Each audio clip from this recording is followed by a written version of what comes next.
Microsoft Flight Sim 2024 finally opened up the marketplace, and there's a Grumman Albatross in it. Let's go check it out. The Grumman HU-16 Albatross, a flying boat built to conquer both the skies and the seas. Designed in the late 1940s, this rugged amphibian was the lifeline for search and rescue missions, capable of landing in the open ocean to pluck stranded pilots and sailors from the water. Whether touching down on a remote island airstrip or skimming across rough seas, the Albatross was designed to go where other aircraft just couldn't. With its two Wright R1820 Cyclone radial engines, the Albatross delivers around 1,400 horsepower per side, giving it a cruise speed of only 150 knots. But it was never built for speed. It was built for endurance, able to fly nearly 3,000 miles without refueling. This made it a perfect fit for long-range patrols and humanitarian missions, often serving in some of the most remote corners of the world. One of its most distinctive features is its high-wing design and boat-like fuselage, allowing it to handle rough water landings with surprising grace. With massive wingtip floats, which also double as fuel tanks, keep it stable on the water, while its retractable landing gear give it its true amphibious capability. But while the Albatross is a classic, the one you're seeing right here in Microsoft Flight Sim 2024 has been brought into the modern age. Instead of the original steam gauges, this virtual rendition is equipped with a state-of-the-art G1000 avionics suite. That means you'll get the modern navigation equipment that you expect out of modern aircraft, with the digital readouts and all of this while still flying a 75-year-old airframe. It's a perfect blend of old school flying with modern technology, giving you a unique experience that combines the raw power of a radial engine warbird with the precision of 21st century avionics. Even after decades of service, the Albatross remains a fan favorite, whether in real life or in the sim. It's not just an airplane, it's an adventure machine built for the skies and the seas, with a legacy that refuses to fade away. All right, now after the obligatory glamour shots, let's actually hop in this thing, get it started up, and see how it handles, see how it behaves. Now, I'm gonna be honest, the only flying boat I've ever flown is a Lake 200, and that has substantially less power than this thing. So, for lack of a better way to put it, pun intended, let's wing it. Get these masters on, let's get a beacon turned on. We're gonna go ahead, take our mixtures up, crack the throttles ever so slightly. We're leaving the avionics off, just like we would normally in any other airplane, because we don't want to fry the avionics with the high voltage demands of the starter. We've got our fuel selectors on. Let's go ahead and get our fuel boost pumps on. There's our fuel boost pumps. None of our feathering, none of our fire suppression systems engaged. Supercharger is turned off. Let's go ahead and hit the primer first. So primer, and starter. All right, I'm seeing RPM build, manifold pressure is dropping, and we should have a start. Looks like a false start. Let's go ahead and give that one another go. Give it another little shot of primer. Forgot our igniters. Let's crank. I'm seeing RPM build, manifold pressure, quick snap of manifold pressure drop, and we're running. Get that little menu out of here. Let's go ahead and shot a primer in number 2. And crank number 2. RPM's on the rise. Manifold pressure dropping. Looks like we've got a good start. Let's go ahead and sync these engines up.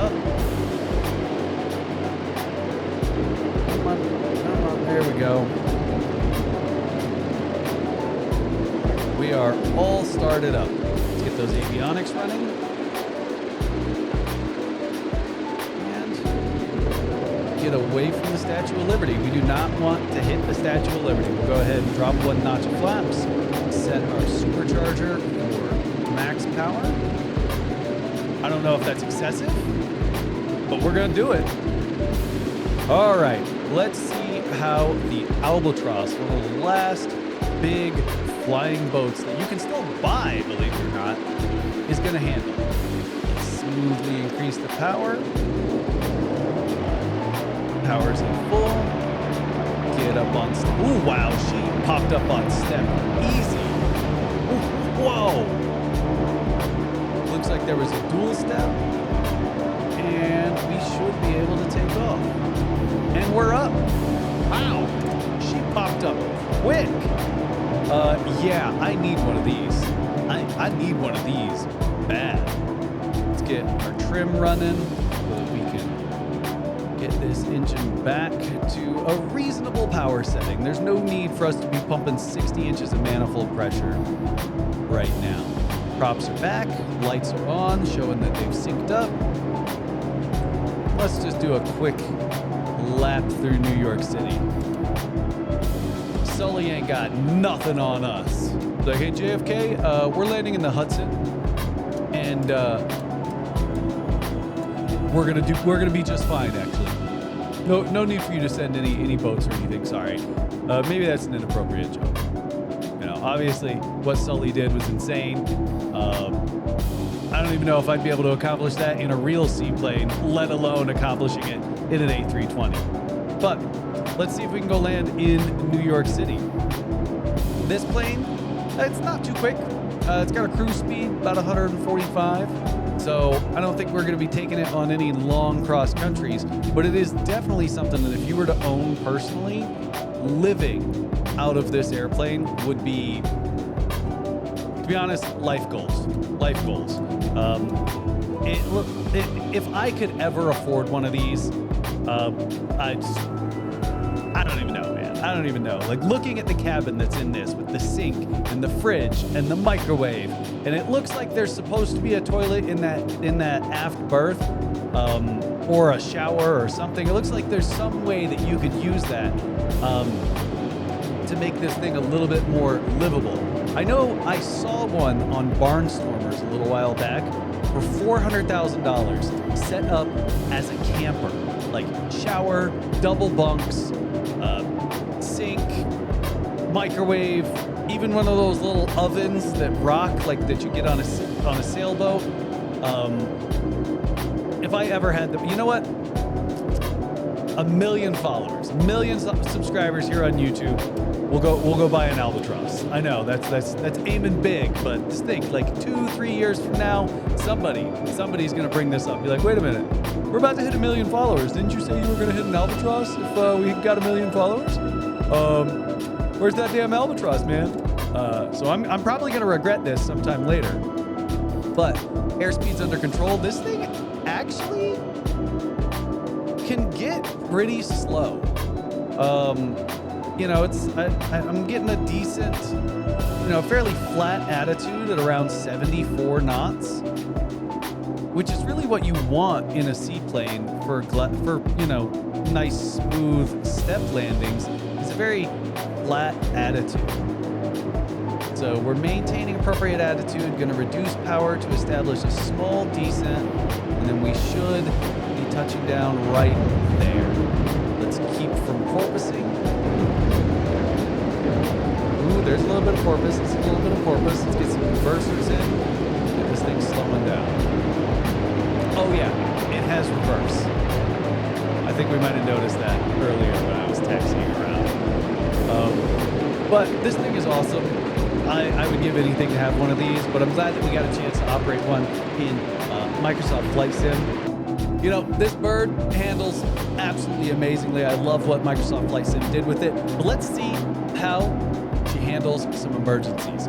First one we're gonna do, single engine water landing. Now, I've only done single engine landings in land seaplanes, given that I don't have my multi-engine seaplane rating. So, again, pun intended, let's wing it. So let's actually, worst case scenario, kill the critical engine. Let's go ahead and secure it. Make sure that the simulator actually brought the prop back enough. Feather, push. Okay. So we have feathered the critical engine. It's secure. Let's make sure we don't VMC. I know we're kind of doing the wrong thing where we're dropping the dead engine, but we got a whole new series of multi-engine training videos coming out specifically for what to do when it comes to single engine operations. Ooh, this. Yeah, we go make a little wrap around. We're not landing in towards the bridges. I don't know if. Let's see if we can climb without VMC. All right, so I'm at full power. I'm pitching for VYSE.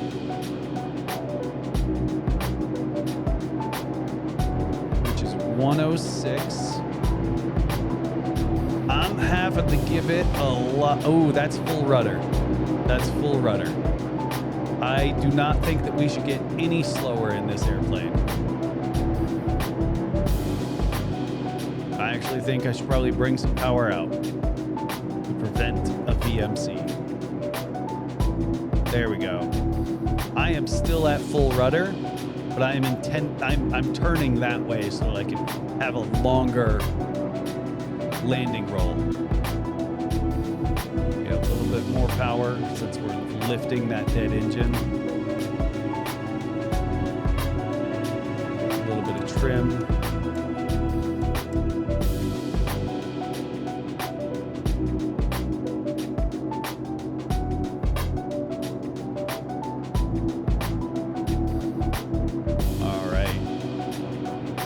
Now we're done climbing. Now I want to start bringing this thing back down to the water.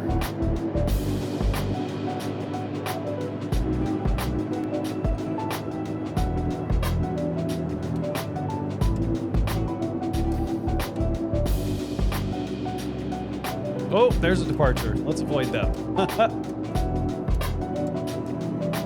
All right. Go ahead and drop a notch of flaps. We know our landing is assured. And I'm almost at idle.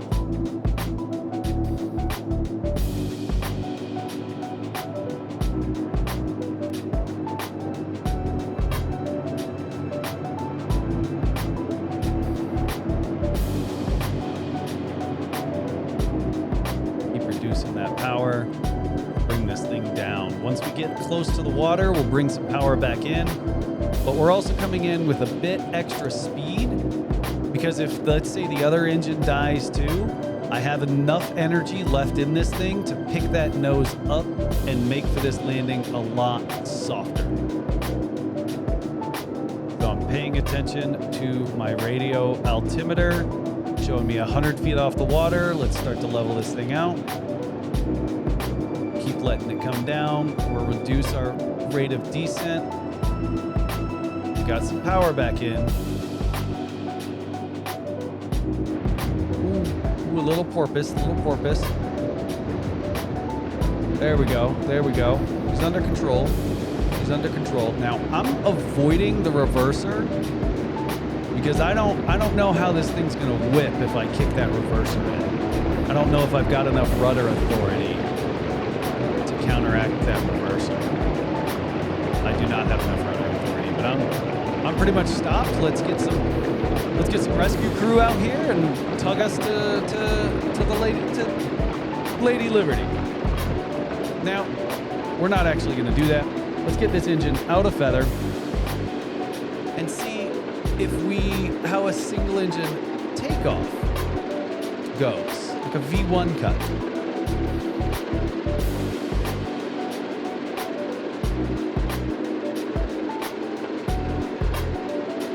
All right, that engine looks like it might still be feathered. The other one is running. Let's hit that starter, see if we can get it going. Manifold pressure, come on. RPM, manifold pressure's coming down. And is that a light off? That, nope, not a light off. Props forward, manifold pressure dropped. RPM builds a little. Light off. Yeah, we might need some primer for this. Let's just go up here, make sure everything's still square. Nothing's going on. Boost pump. Get those boost pumps on. That's probably going to help us get this thing started.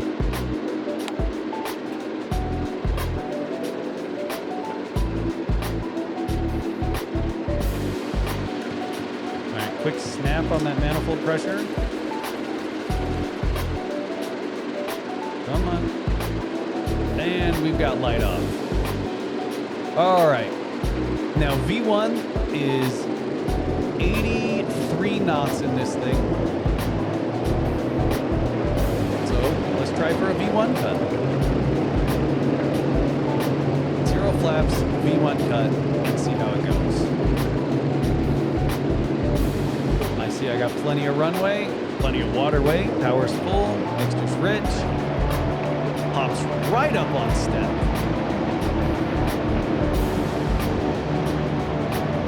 Okay, and V1.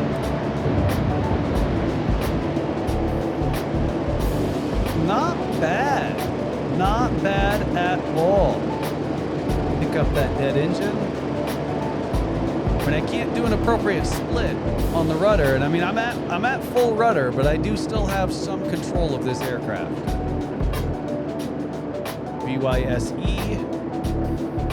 But I can definitely see how this could get a little out of hand. You get that CG just a little bit farther back. This could definitely be easy to VMCs. Let's get some of that power out. See if we can appropriately split that brick. Ah, no, we cannot. That's the best we got.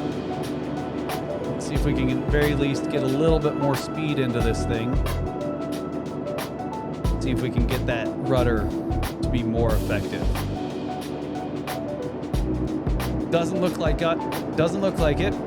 I'm not seeing any issues with my engine, so I could attempt to in-flight relight.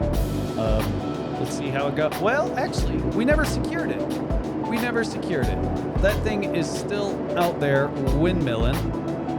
Let's see if we can get some better performance on this climb out if we secure that engine. The manifold pressure dropped. RPM still showing, so it didn't feather. Go ahead and feather it.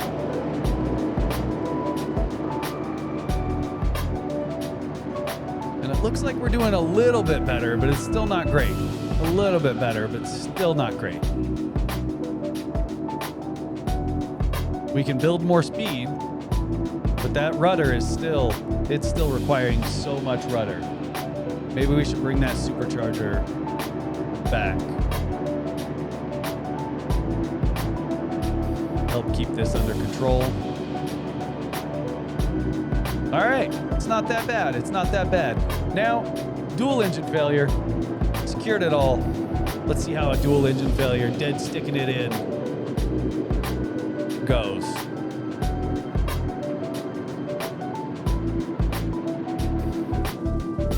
We're trying to make a nice, smooth, glassy landing.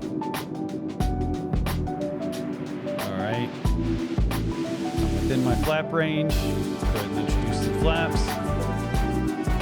More flaps. More flaps. I don't have hydraulic pressure. No flaps.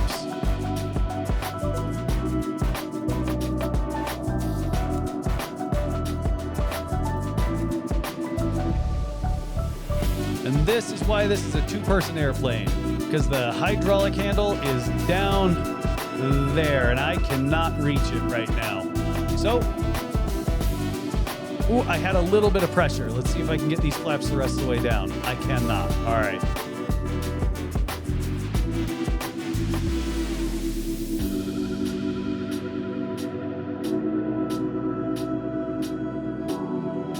Radio altimeter, 200 feet, 100 feet, 100 feet. Keep it coming down. I don't want to run out of energy this high. 50 feet, 40,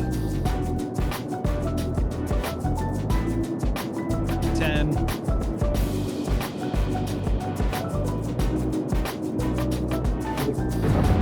All right, we're down. That was probably a little nose flat because we skipped. All right. Well, the Albatross doesn't seem too bad to handle. So it's like $15. Go pick it up or don't. Doesn't bother me whatever you do with your money. But what does bother me is if you're not keeping it cheesy. So thanks for watching. Let me know if you got any other questions or any comments. Put them in the comments. But as I said, keep it cheesy.